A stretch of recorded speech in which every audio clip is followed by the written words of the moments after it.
The holidays are over and the gifts have been removed from under your tree, but some of you still have that tree up. If you're a person who prefers to buy a real tree for Christmas, Winston and Dr. John Long are going to show you how your tree can provide the gift of your next great catch in the water. Take a look.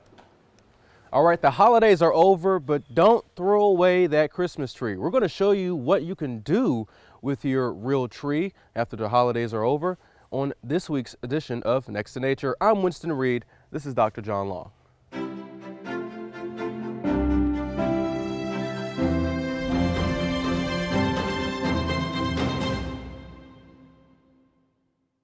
All right, Dr. Long, so when people buy a real tree for Christmas, you know, it's a tradition, but when the holidays are over, they tend to throw these things away. What can they do with their Christmas tree? You're telling me that it can help fishermen or women who like to fish? That's correct.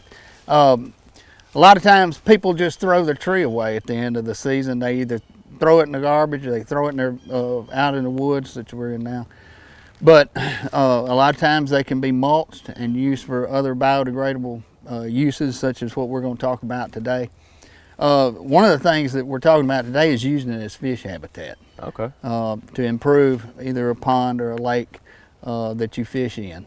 Okay, so what is the benefits, if you like to fish, of throwing your Christmas tree in the pond? Okay, so what happens is what we call bait fish, smaller fish, and you know, you hear the term smaller fish eat big, big fish eat smaller fish.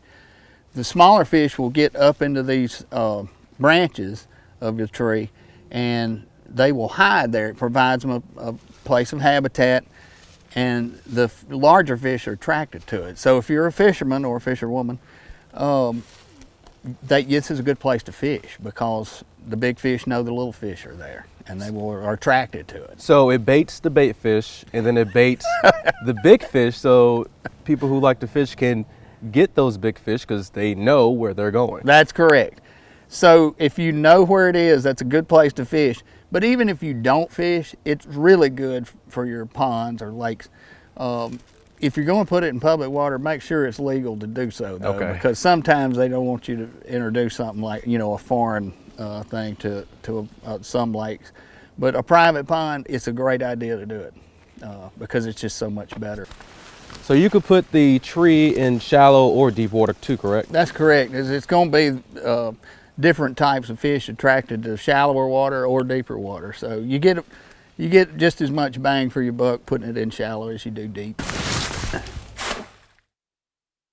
All right, well, big fish eats little fish. This is Next to Nature. We'll see you next time.